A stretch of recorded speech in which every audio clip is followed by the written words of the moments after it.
Pai querido, eterno Deus, Senhor da glória, louvado e engrandecido é o teu santo nome. Bendito sejas tu, ó Pai, Deus Altíssimo. Maravilhoso é o teu nome. E grande, Pai, é a honra e a alegria que temos de poder estar aqui mais uma vez, nesse propósito de oração, nessa campanha de oração que chega ao seu dia de número 51, à luz da tua palavra, no Evangelho segundo João, no seu capítulo de número 16. Que grandes riquezas, Pai, o Senhor tem nos confiado. Tua palavra é melhor do que o ouro, é melhor do que o ouro puro.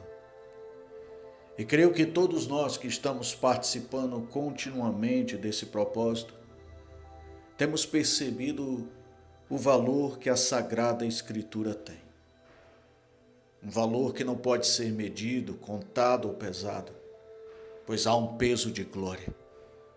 E por isso continuamos insistindo, perseverando com os nossos pedidos de orações.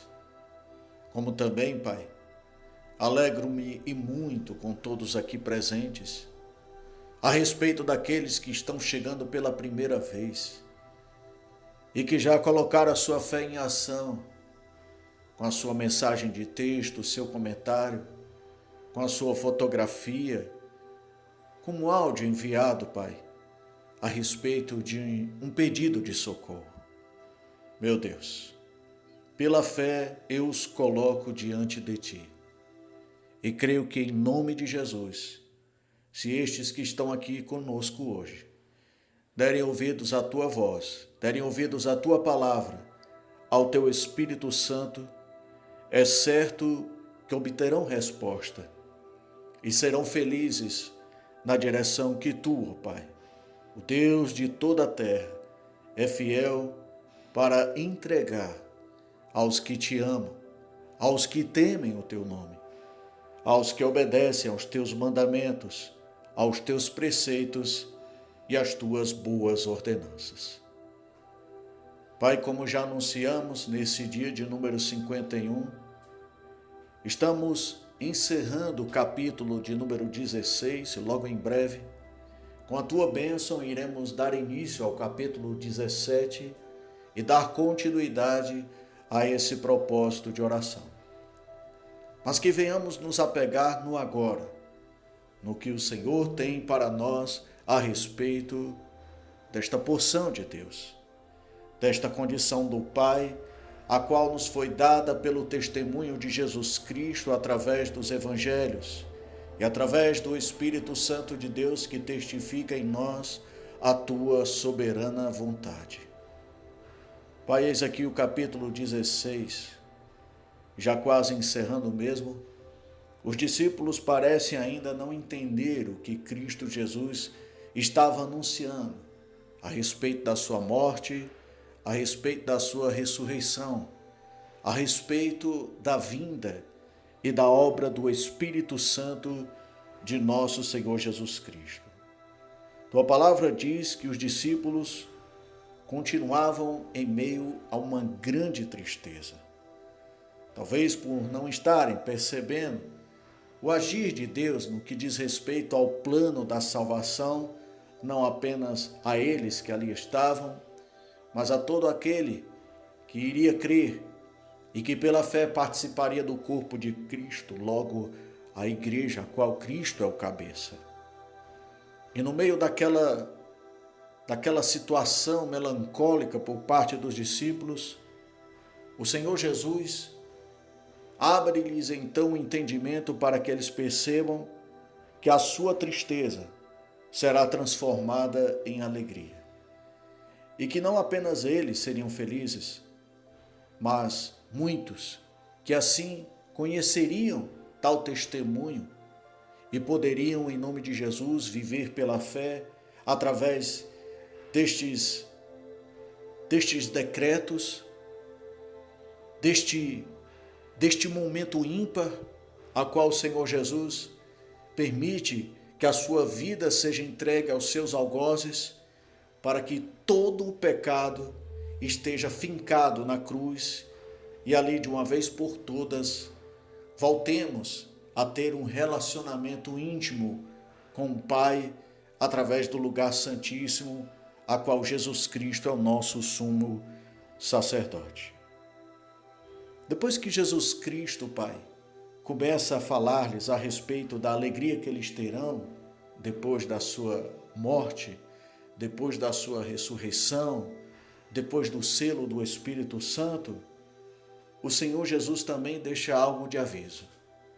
No final do capítulo, ele diz: eu lhes disse essas coisas para que em mim vocês tenham paz. Neste mundo vocês terão aflições. Contudo, tenham ânimo, eu venci o mundo. Amém. Louvado seja o teu nome em Cristo Jesus. Inclusive, Pai, a ilustração do pastor Dedé é: tenha ânimo, Jesus venceu o mundo. E nós também podemos nos colocar nesta posição, Pai, de homens e mulheres que agora podem estar tristes, podem estar decepcionados, podem estar aflitos, agoniados, sozinhos, desprezados, mas que tudo isso, Pai, contribuirá para um grande dia de festejo, de alegria. E o Senhor é um Deus tão bom, a Tua palavra é a verdade mais do que explícita, para que venhamos compreender, Pai, que de fato tudo contribui a respeito daqueles que mantêm viva a esperança no Senhor. É interessante, Pai, que depois que o Senhor Jesus, mais uma vez, fala aos seus discípulos a respeito do que lhe aconteceria, alguns deles dizem assim: agora estás falando claramente e não por figuras. Agora podemos perceber que sabes todas as coisas e nem precisas que te façam perguntas. Por isso cremos que vieste de Deus. Diante dessa indagação, o Senhor Jesus responde: Pai, agora vocês creem. E o interessante, Pai, é que os discípulos esboçam uma reação quanto àquilo que Jesus ensina, como uma surpresa quanto àquilo que Jesus conhecia, o que estava no mais íntimo dos seus corações. Tem o que, por certo, de uma maneira audível e humana, não foi possível detectar naquele momento o que os discípulos conversavam.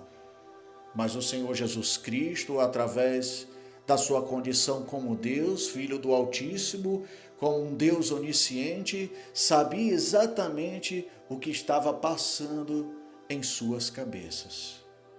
E naquele momento, eles se surpreenderam com o sobrenatural.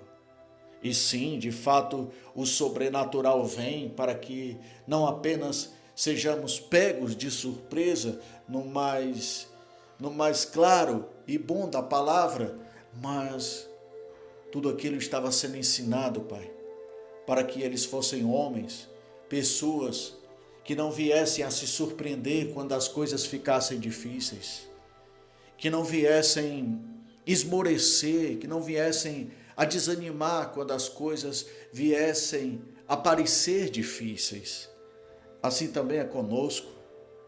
Não devemos nos surpreender a respeito do sobrenatural. O sobrenatural é Deus. O que temos que ter em mente são as lições, as experiências que o próprio Deus nos permite através das dores, através de dias que consideramos ruins. E sim, seremos testemunhas de grandes milagres, de grandes prodígios e maravilhas da parte do Senhor, se assim o Senhor quiser e se agradar de nós. Mas o que realmente vai valer é como manteremos dentro do nosso coração a boa semente, a boa lição que nos foi dada. Porque aquele dia seria um dia mau para os discípulos. Os discípulos iriam contemplar o seu mestre pregado numa cruz. Logo depois, sim, iriam vê-lo ressurreto, testemunhas oculares. Mas mesmo depois de tudo isso, depois do Espírito Santo, depois do dia de Pentecostes, haveria perseguição. Haveria provas e tribulações. E é isso que temos que entender e compreender, Pai. Que nessa terra, como diz a Sagrada Escritura, teremos muitas aflições. Essa dificuldade que enfrentamos agora neste momento de oração não é a primeira e nem será a última. E não estamos falando isso para que haja tristeza no meio de nós, não, de forma alguma. Mas que venhamos a saber que o nosso Deus não mente, que o nosso Deus nos trata como assim é necessário, para que tenhamos um caráter digno de morar no céu, para que possamos ter grandes experiências com Deus e na autoridade do nome do Senhor Jesus Cristo envergonhar o inferno. Louvado seja o teu nome. E eu clamo, Pai, e oro pelo teu Espírito Santo, para que todos nós coloquemos em prática essa palavra. Que sim, nós vamos vencer, vamos ser curados, vamos ter dias de bonança, vamos ter dias bons, mas virão também os dias maus. E é nesse momento, ao colocar a fé em ação, que glorificaremos o teu santo nome. Pois a grande experiência com Paulo, naquilo que ele dizia ser um espinho na sua carne, tu mesmo declarou e revelou ao tal, que é exatamente na fraqueza, que o teu poder se aperfeiçoa em nós. E é quando estamos fracos, que estamos completamente na dependência do Senhor. Então, sempre que tivermos fracos, sempre que nos encontrarmos em dificuldades, que glorifiquemos ao Senhor o nosso Deus, pois grandes coisas o Senhor fará em nosso meio e nos dará oportunidades únicas de participarmos do teu reino, da tua justiça e do teu grande poder. Que o Senhor nos abençoe e nos guarde, que o Senhor faça resplandecer sobre nós o teu rosto, nos concedendo graça e misericórdia, e que o Senhor volte para nós o teu rosto, nos dando a tua paz. É o que nós te pedimos, Pai, e te damos graças por tudo e por todos pela fé em Cristo Jesus. Amém.